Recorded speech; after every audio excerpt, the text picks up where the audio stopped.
अस्सलामुअलैकुम वरहमतुल्लाहि वबरकातुहू। अऊज़ु बिल्लाहि मिनश शैतानिर रजीम। बिस्मिल्लाहिर रहमानिर रहीम। रब्बि इश्रह ली सदरी व यस्सिर ली अमरी वहलुल उक़दतम मिन लिसानी यफ़क़हू क़ौली। ऐ अल्लाह तू मेरा सीना खोल दे, मेरे लिए मेरा काम आसान कर दे, मेरी जुबान की गिरह खोल दे ताकि लोग मेरी बात समझ पाएं।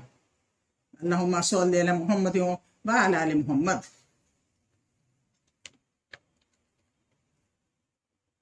गलत फहमियों के निवारण के सिलसिले में आज गैर मुस्लिमों के मक्का प्रवेश पर रोक पर प्रश्न का उत्तर दिया जाएगा।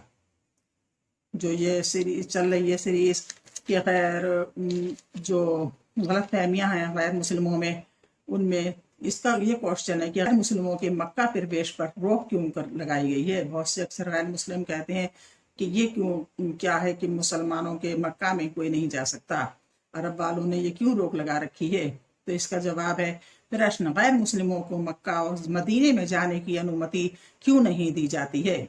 उत्तर, ये बात सही है कि इस्लामी धर्म विधान शरीयत के अनुसार गैर मुस्लिमों को मक्का और मदीना जाने की अनुमति नहीं है। इस संबंध में आगे कुछ बातें बयान की जा रही हैं जिनसे ज्ञात होगा कि इस प्रकार की रोक और पाबंदी के पीछे बड़ी तत्वदर्शिता छिपी है।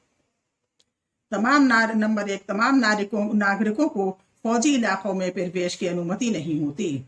मैं भारत का नागरिक हूँ, फिर भी मुझे इस बात की अनुमति प्राप्त नहीं है कि मैं उन स्थानों पर जा सकूं जहां आम लोगों का जाना मना है। जैसे फौजी इलाके, हर देश में ऐसे कुछ स्थान होते हैं जहां आम नागरिकों को प्रवेश की अनुमति नहीं होती। केवल उन नागरिकों को प्रवेश की अनुमति होती है जो फौज और उससे संबंध हैं, या उन लोगों को अनुमति होती है जो रक्षा विभाग से संबंधित हैं। इस्लाम एक विश्वव्यापी धर्म है जो पूरी दुनिया और संपूर्ण मानवता के लिए है। इस्लाम का धार्मिक दृष्टि से फौजी क्षेत्र 2 पवित्र स्थल हैं, एक मक्का और दूसरा मदीना। इन दोनों जगहों पर जाने की अनुमति सिर्फ उन्हीं लोगों को है जो इस्लाम में विश्वास रखते हैं और इस्लाम की सुरक्षा में लगे हुए हैं। ये लोग मुसलमान हैं। जिस प्रकार आम नागरिकों के लिए ये बात अकल और बुद्धि के विरुद्ध होगी कि फौजी क्षेत्रों में प्रवेश के निषेध पर आपत्ति करें, उसी प्रकार इस्लाम में विश्वास न रखने वालों के लिए भी ये बात अनुचित है कि वे मक्का और मदीना में गैर मुस्लिमों के प्रवेश पर मुस्लिमों के प्रवेश पर जो पाबंदी है, मक्का और मदीना में गैर मुस्लिमों के प्रवेश पर जो पाबंदी है, उस पर आपत्ति करें और उसे गलत ठहराएं। नंबर 2, मक्का और मदीना में प्रवेश के लिए अनुमति पत्र। एक व्यक्ति जब किसी देश की यात्रा का इरादा करता है तो उसे सबसे पहले उस देश के प्रवेश का अनुमति पत्र वीजा प्राप्त करने के लिए आवेदन करना होता है। ये हर देश का अपना कानून, नियम और मांगे होती हैं। जब तक संतोषप्रद ढंग से नियमों को पूरा नहीं कर लिया जाता, उस समय तक वीजा जारी नहीं किया जाता। जो देश वीजा देने में कठोरता दिखाते हैं उनमें से एक अमेरिका है, विशेषकर जब ये वीजा तीसरी दुनिया के किसी देश के नागरिक के लिए जारी करना हो तो अमेरिका की ओर से उससे वीजा जारी करने से पूर्व अनेक नियमों और ज़ाब्तों की पूर्ति कराई जाती है। जब मैंने सिंगापुर की यात्रा की तो देखा कि इमिग्रेशन फॉर्म पर लिखा था, मादक वस्तुओं का धंधा करने वालों के लिए मौत की सजा है। अगर हमें सिंगापुर जाना है तो हमें उसके कानून पर अमल करना होगा। हम ये नहीं कह सकते कि मौत की सजा क्रूरता और वहशियत पर आधारित है। अगर हम उनकी शर्तों और नियमों से सहमत हैं, तभी हमें इच्छानुसार संबंधित देश में जाने की अनुमति दी जा सकती है। मक्का और मदीना में प्रवेश के लिए बुनियादी शर्त ला इलाहा इल्लल्लाह मुहम्मदुर रसूलुल्लाह पढ़ना है, जिसका अर्थ है नहीं है कोई पूज्य प्रभु सिवाय अल्लाह के और मोहम्मद उसके पैगंबर हैं। जो ये पढ़ने वाला होगा यानी मुसलमान होगा, वो ही जा सकता है मक्का मदीना। अगला क्वेश्चन भी ले रही हूँ। इसमें है गवाहों के बीच बराबरी का मामला, यानी औरत और मर्द इसके बीच में बताया गया है कि गवाहों के बीच अगर किसी की गवाही होती है तो दो औरतों को क्यों लिया जाता है एक और आदमी के बराबर? गवाहों के बीच ये भी उनका गैर मुस्लिमों का सवाल होता है। गवाहों के बीच बराबरी का मामला। प्रश्न, दो औरतें गवाही में एक पुरुष के बराबर क्यों हैं?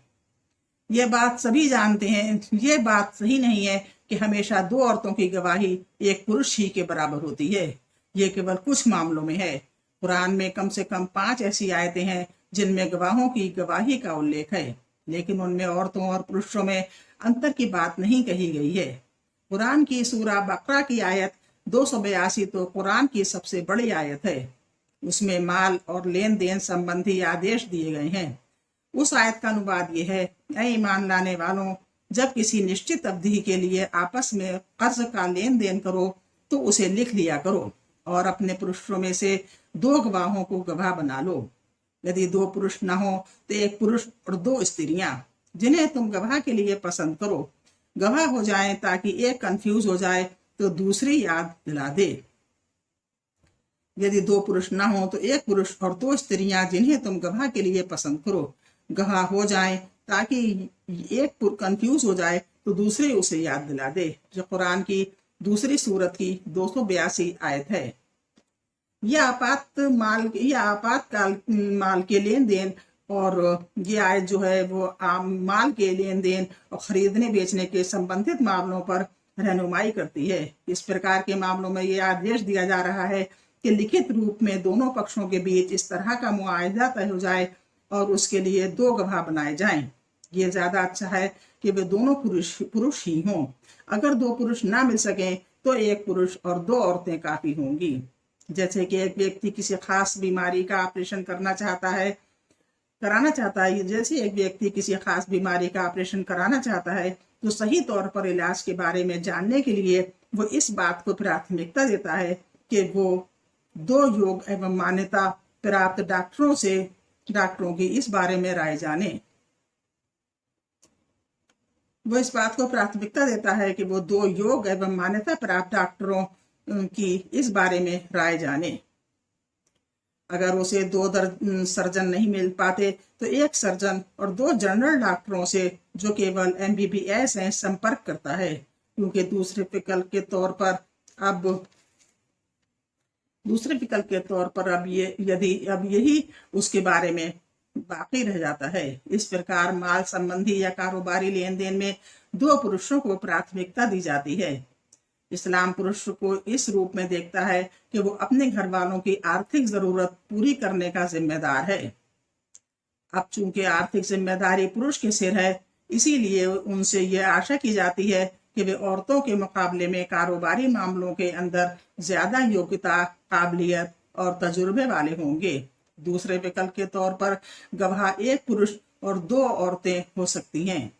इसकी वजह यह है कि अगर एक औरत कोई गलती करे तो दूसरी औरत उस गलती को ठीक कर सके। अरबी शब्द जो कुरान में प्रयुक्त हुआ है वो तजिल है, जिसका अर्थ है मानसिक उलझन, कंफ्यूजन या गलती करना। कुछ लोगों ने इसका अनुवाद भूलना किया है, जो गलत है। इस तरह माली या कारोबारी लेन देन एकमात्र ऐसा मामला है जिसमें 2 गवाह औरतें 1 गवाह मर्द के बराबर बताई गई हैं। कुछ इस्लामी विद्वान ये राय रखते हैं कि औरतों का व्यवहार कत्ल के मामले की गवाही पर प्रभावित हो सकता है। कुछ इस्लामी विद्वान ये राय रखते हैं कि औरतों का व्यवहार कत्ल के मामले की गवाही पर प्रभावित हो जाता है। इस तरह के मामलों में औरतें मर्दों के मुकाबले में अधिक भयभीत और आतंकित हो जाती हैं। अपनी इस भावुकता के कारण वे बहुत ज्यादा मानसिक उलझन, कंफ्यूजन का शिकार हो सकती हैं। तथा कुछ धर्मशास्त्रियों की दृष्टि में कत्ल के मामले में जो औरतों की गवाही 1 पुरुष की गवाही के बराबर होती है, अतः कुछ धर्मशास्त्रियों की दृष्टि में कत्ल के मामले में 2 औरतों की गवाही 1 पुरुष की गवाही के बराबर होती है। पवित्र कुरान में इस प्रकार की 5 आयतें हैं जो गवाही के विषय पर प्रकाश डालती हैं, लेकिन उनमें से किसी में भी औरत और मर्द का उल्लेख नहीं है। मीरास के बंटवारे के कागजात बनाने में गवाह के तौर पर 2 न्यायप्रिय व्यक्तियों की जरूरत पड़ती है। पवित्र कुरान में कहा गया है, ऐ ईमान लाने वालों, जब तुम में से किसी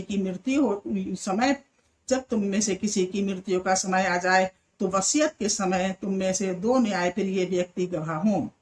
या तुम्हारे गैर लोगों में से दूसरे 2 व्यक्ति गवाह बन जाएं। ये उस समय कि यदि तुम सफर में हो या ये उस समय की यदि तुम सफर में गए हो और मौत तुम पर आ पहुंची। कुरान 5वीं सूरत 106 आयत। औरत पर आरोप लगाने के मामले में न्याय के लिए 4 व्यक्तियों की जरूरत होती है। औरत की इस्मत और अस्मिता को निशाना बनाने, उस पर आरोप धरने की सूरत में 4 गवाहों की जरूरत होती है। किसी औरत पर किसी ने उसके शौहर ने अगर अस्मिता का निशाना लगाया, औरत की इस्मत और अस्मिता को निशाना बनाने का उस पर आरोप धरने की सूरत में 4 गवाहों की जरूरत होती है। कुरान में 24 सूरत की 4 आयत। कुछ इस्लामी विद्वान कहते हैं कि 2 औरतों की गवाही एक मर्द की गवाही के बराबर होना सभी मामलों में लागू होती है। इस राय से किसी भी सूरत में सहमत नहीं हुआ जा सकता, क्योंकि पवित्र कुरान की सूरा 24 नूर आयत 8 बहुत स्पष्ट तौर पर एक मर्द और एक औरत की गवाही को समान ठहराती है। पत्नी से भी सजा कोई ये बात टाल सकती है कि वो 4 बार अल्लाह की कसम खाकर गवाही दे कि वो बिल्कुल झूठा है। कुरान 24 सूरत की 8वीं आयत। हजरत आयशा रज़ी अल्लाह अन्हा की हदीस में भी एक गवाही की बात है। बहुत से धर्मशास्त्री इस बात पर एक मत है कि चांद देखने के बारे में केवल एक औरत की गवाही काफी है। विचार करें कि एक औरत की गवाही इस्लाम की एक अहम स्तंभ के लिए काफी है, यानी तमाम मुस्लिम मर्द और औरतों का एक औरत की गवाही पर भरोसा रखना। कुछ धर्मशास्त्रियों का कहना है कि रमजान के रोजे के लिए एक औरत की गवाही काफी होगी, जबकि उसके खत्म पर अर्थात ईद के दिन 2 गवाही की जरूरत होगी। इस सिलसिले में एक मर्द और एक औरत के बीच कोई अंतर नहीं होगा। कुछ मामलों में केवल औरत की ही गवाही की जरूरत होती है, कुछ हालतों में केवल औरत की ही गवाही की जरूरत होती है।